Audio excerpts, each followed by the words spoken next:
MZTV. Some people don't think the Antichrist is real.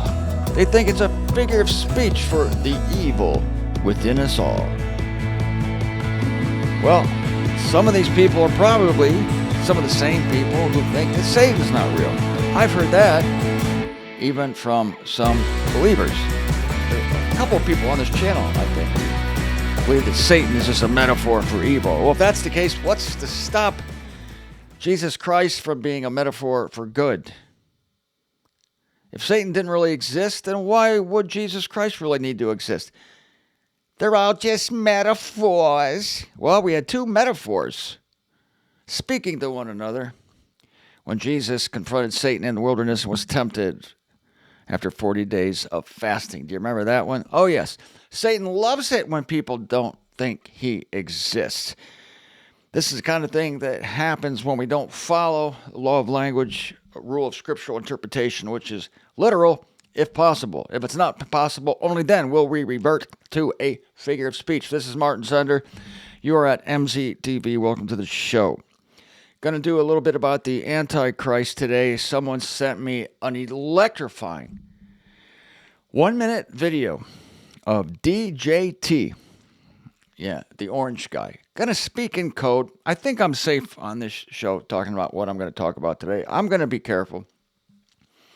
I see more than ever that this guy is the number one candidate for the man of lawlessness, otherwise known as the Antichrist. I'm going to show you this video.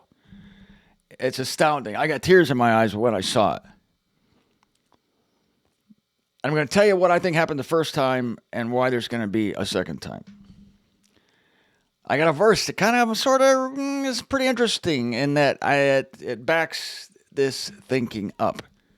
Or if you don't want to split your infinitives, it backs up this thinking. Is that in a split infinitive? I don't know. I missed all those English classes. I just know how to write. I just don't know the rules. I'm a rebel. I don't follow any rules most of the time. So, the Antichrist is an actual person.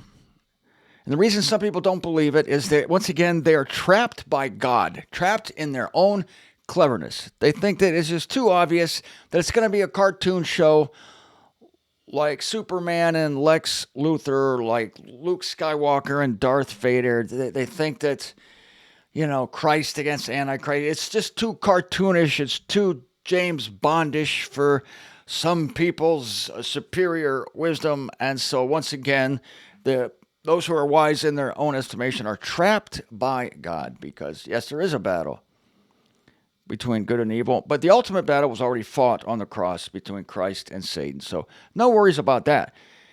But the plan of the eons has to unfold on the earth. And the next big thing that's going to happen is God's going to take up with Israel again.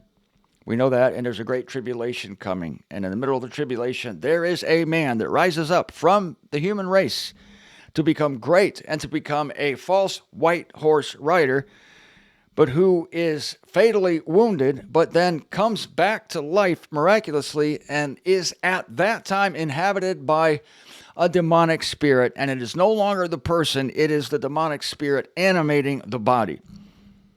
I know, crazy stuff. That's too, what is it? It's too fantastic for some people. I don't know, the snatching away might be too fantastic for some people. But we're looking at a time period in the Aeonian history here that is singular. Stuff like this has never happened before. Isn't that funny? That's the argument. What's never happened before? Yeah, that's right. It's never happened before. Until it happens. That's exactly what the scoffers said, according to Peter. Things have gone the same as they have since the beginning of time. No, that's not true. Lots of big stuff happened. You people in your own wisdom, not you people, but the scoffers of Peter's day in their own wisdom, they were unaware of the disruption of the world. And apparently they forgot about the flood of Noah. I don't know what these people's problem was, but we get lulled to sleep because things go every day the same. And we get lulled to sleep thinking they're going to continue to go that way. But they are most decidedly not going to continue that way. And I, for one, am thrilled to report to you, and this helps me, that things are not going to keep going in this mundane, pedestrian, boring, pattern, psyche-killing rut. I said earlier that I like my ruts. I take it back. I can't wait to get out of this rut called life in Eon 3, and things are going to change rapidly. And the stage is now being set, I believe, for the rise of the man of lawlessness, or the Antichrist. And for those who are new viewers to the show, I must tell you this, a very important thing to know. The word anti in the Greek does not mean against. In English, we think of it as against. Anti-abortion, you're against abortion, obviously. Anti-MZTV, what? Does that exist? I think it does in some circles. You're against MZTV. But no, in the Greek, anti means instead of. Look it up. Anti means instead of. So the Antichrist is not against Christ. Oh, no, that would be too obvious. The Antichrist is instead of Christ. That is, the Antichrist being presented in the book of Revelation as a white horse rider will do the things that we all want Christ to do. Anybody with any modicum of decency will applaud the man of lawlessness when he comes on the scene, because like Satan himself, he will be a minister of righteousness.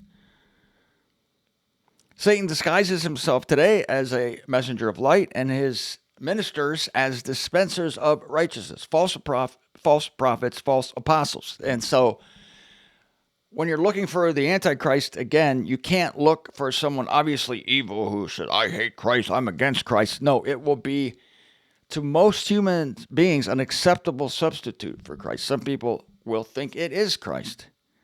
The Israel types, for instance, they'll buy into it. The Christians will totally buy into it.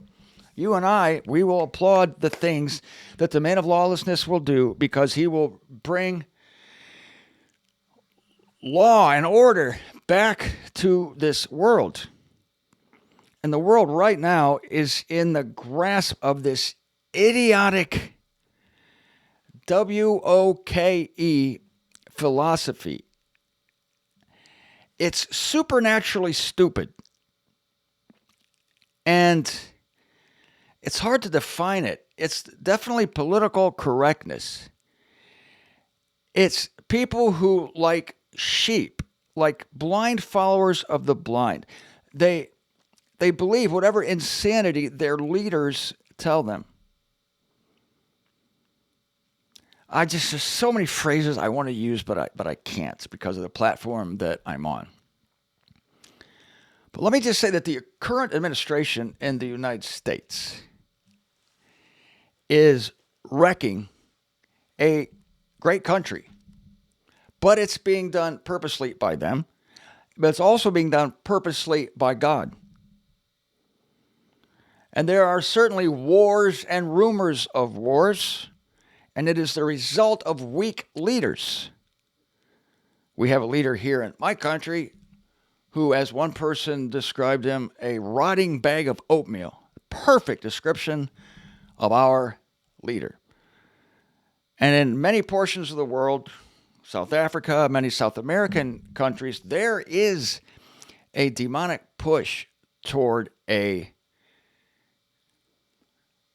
political system that would have only two classes: the elites and the rest. No middle class. This is the goal of any repressive regime, any totalitarian government. There is a ruling class, and then there's everybody else, the serfs, the slaves. People think it can't happen here. Oh, but it can, and it's happening now. But the people hoping to bring this to the earth, they don't need to do it anymore by armies. They influence our culture by various means. They infiltrate the educational system, the entertainment world, and they poison the minds that way. They own media, they own film, they own music, and so this saturates the people, the sheep, the weak-minded, who are blown about with the wind. They're spineless. They have no moral or intellectual rigidity. They just go with the flow. And that is happening worldwide. But there is one, only one. Ladies and gentlemen, there is only one man that the people trying to bring about this totalitarian order, there's only one man they fear. Only one. And that man is DJT. And they will do absolutely anything, to the point almost of self-destruction, to destroy this man. You saw what they did the first time he was around. Just pulling out every dirty trick to get rid of him. One of my friends told me, well, that guy, he's also in the system. He's also part of the club. DJT is one of the elites who is, in a very tricky way, I admit, Martin, very tricky way, who is one of them, like a double agent who's posing as a good guy to reform the system, break the back of the totalitarians, but he's just one of them. Are you kidding me? No, this man is a complete anomaly. He's the only guy that ever ran for the highest office in this land who didn't need the job, who wasn't doing it for the money, who already had all the power that he wanted. Not exactly true. There was one little piece of power that he wanted. But strangely, and I mean very, very strangely, and you may call me naive, and people are going to disagree with me.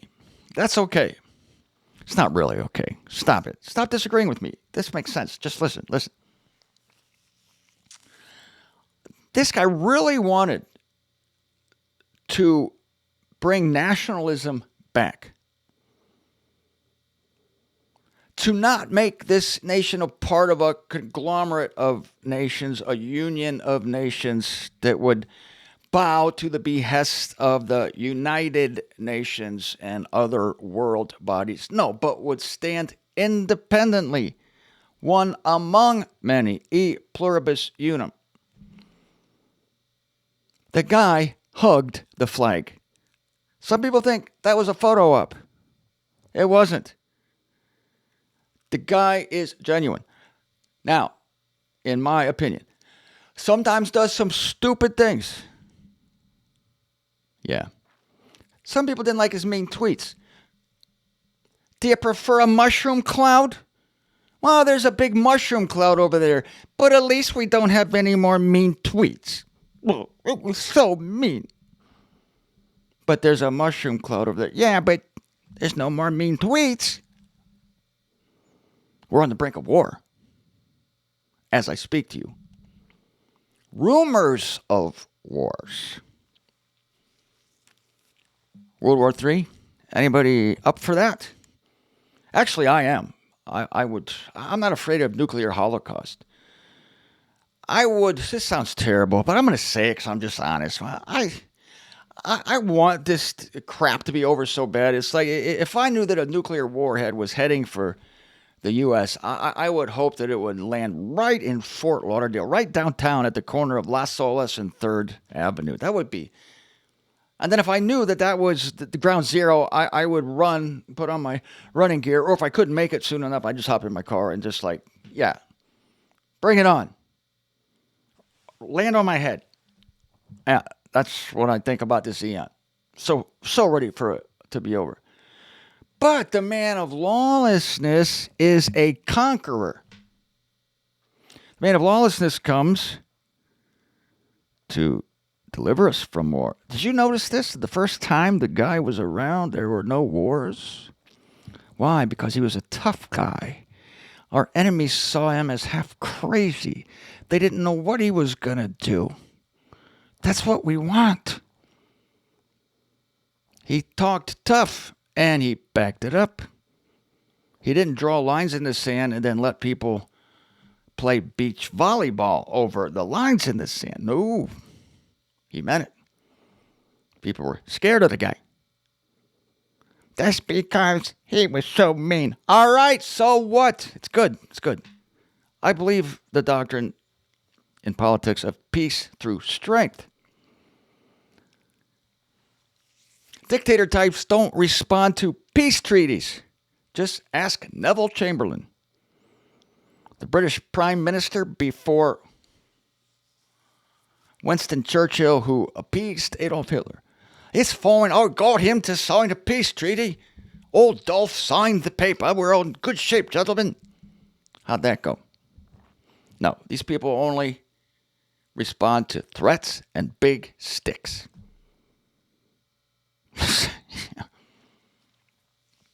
That's what we want. I'm speaking completely politically. I know that the man of lawlessness has to eventually become, or I should say, the white horse rider who's going to eliminate war, bring prosperity back, bring peace back, bring common freaking sense back to the world, is also going to turn into the man of lawlessness. I'm good with that. People ask me all the time, you like DJT, but you say he's going to be the Antichrist? How can you like the Antichrist? I love the Antichrist. I love the Antichrist. I want this to happen. Because this is the beginning of the end. This is the beginning of the birth pangs that produces the little baby, the 1,000-year kingdom. Why wouldn't you want it? In that sense, I love it. I want it to happen. I want it to hurry up. And the first part of the work of this man of lawlessness will be, again, to do good things that I and you would like to see. And I remind you, again, I've said this before, but the Christian world has to line up for this man. And by the way, it's not the woman of lawlessness. I'm sorry. It's a man. No prejudice against women. No woman hating going on here. I'm sorry if anyone's offended that I don't think that a woman could be the Antichrist. I'm not saying women aren't capable of being an Antichrist. Of course, I'll give women all the credit in the world for that.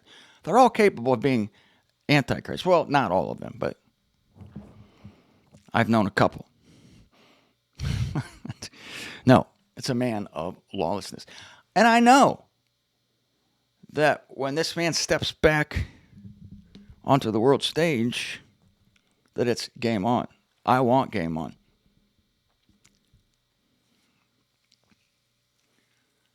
I think I'm going to whet your appetite a little bit. I think I'm going to leave you hanging. I'm looking at my time. I got more to say. I'm going to save this video for tomorrow. This is shockingly great. And that video actually ties in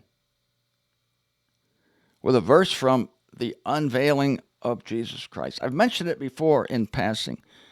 But tomorrow, I'm going to do a bit of a deep dive on it. And everything everywhere points to this being the crucible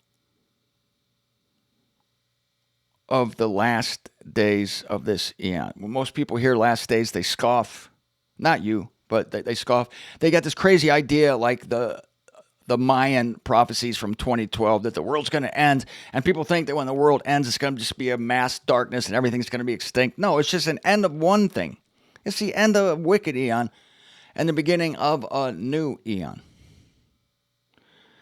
And the sign, the celestial sign, I was just talking to my son Gabe about this. The celestial sign of September 23rd, 2017 was real. I know some people thought that was going to be the snatching away. See, I thought it could be, but I wasn't convinced because it was an Israel thing. That's why I didn't think it was a snatching away. Because for those who think that the snatching away depends on Israel's signs, I need to tell you again and again that it does not. It does not. We can be snatched away anytime. I'm not pre-trib, mid-trib, post-trib. I'm anytime. Forget the trib. Trib doesn't matter.